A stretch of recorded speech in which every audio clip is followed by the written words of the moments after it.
اهلا وسهلا البنات، كيف دايرين؟ لاباس عليكم؟ نتمنى تكونوا بخير وعلى خير وهذا الفيديو لقاكم مزيانين. اليوم ان شاء الله غنقترح عليكم وجبه غداء هكا طاجين ديال الكفته ديال السردين. عارفاكم كلكم حادقين، كنشارك معكم داكشي بسيط وساهل دغيا دغيا كيوجد خفه نزربن. ندوزو لطريقه التحضير. بداو على بركه الله. عندي هنا السردين منقي ومغسول كما كتشوفوا، محيد ليه السنسول، محيد ليه القشره ديالو، المسائل ديالو كامله.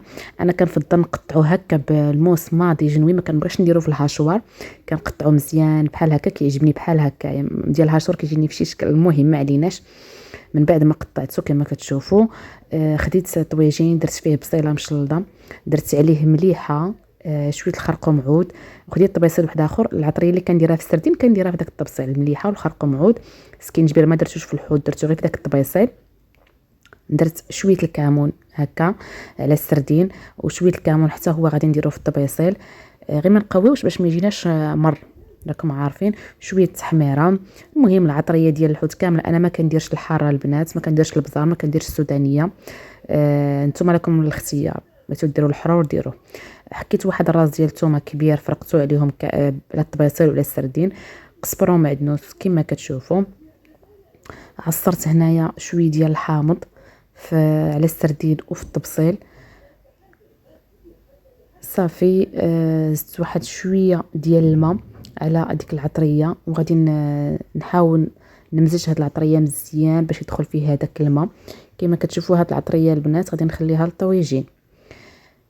درت شويه ديال الزيت في الطاجين على ديك البصيله، وغناخد شويه ديال العطريه غادي نشرب بها ديك البصيله ديالي كما كتشوفوا، نحركها هكايا حتى تدخل لي العطريه مع البصله. من بعد غادي نزيد بطاطا مقطعه دوائر. نتوما بغيتو ديروا بطاطا، بغيتو ديروا فليفله حمراء خضراء، يعني اي خضره عندكم. انا اكتفيت فقط بالبطاطا والبصله. ما نقولش لكم على لذه كتجي فيه، ما نشكرش لكم طويجين كيفاش جا معلك ومعسل، ويا سلام تاكلوا صبيعاتكم فوق من مورا. المهم خديت واحد معلقه صغيره ديال مطيشه الحك، زدتها على ديك العطريه صافي، وغادي نخويها على البطاطا هكا من الفوق كما كتشوفوا. من بعد غنشعل عليها نار مهيره، وغنخلي البصيله مع البطاطا تشحر ليا الطويجين ديالي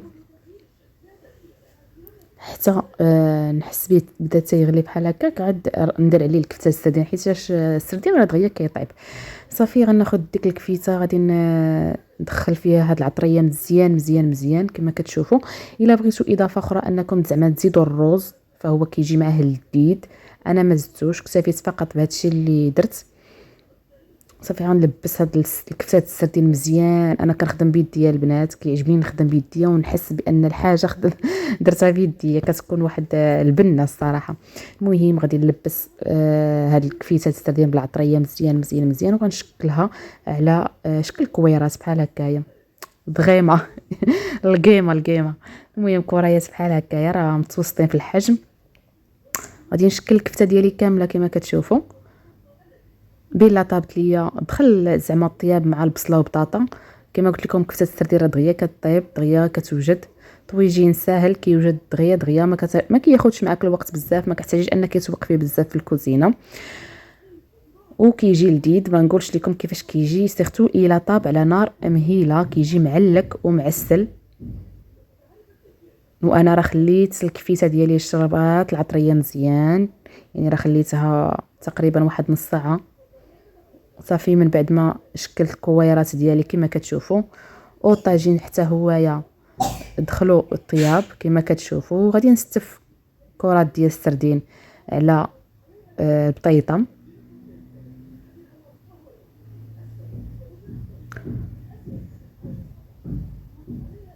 غنزيد شويه ديال الماء على حسب باش ما ينشفش ليا الطاجين وصافي، وغادي نسد عليه ونخليه يكمل الطياب ديالو على نار مهيله، ماشي شمعه تاني وماشي دمعه صافي.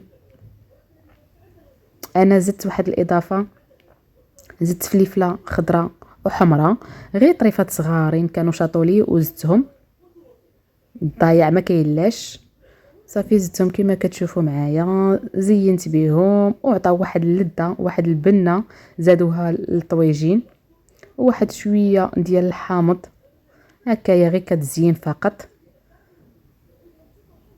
ايوا وها هو الطويجين، غنخليه يطيب على نار مهيله كما كتشوفوا، غنسد عليه حتى يكمل طيابو على خاطرو. وهذا هو الشكل النهائي ديال الطاجين. ما نقولش لكم كيجي معلك، المريقه معلكه ومعسله، واحد البنه يا سلام. جربوا وردوا عليا، انا عارفاكم كلكم حادقات، كلكم كتعرفوا طيبوا ما شاء الله تبارك الرحمن، غير فقط كمشاركه. ما تنساونيش من لي لايك البنات، وبارطاجيو لا فيديو القناه مع حبابكم وصحابكم. وكان هذا هو الفيديو ديال اليوم، طويجين ديال كفتة السردين مع شليضه او عصير ديال الليمون رافقته. كان هذا هو الغدا ديال اليوم، نتمنى الفكره تنال اعجابكم، ونتلاقاو ان شاء الله فيديو جديد.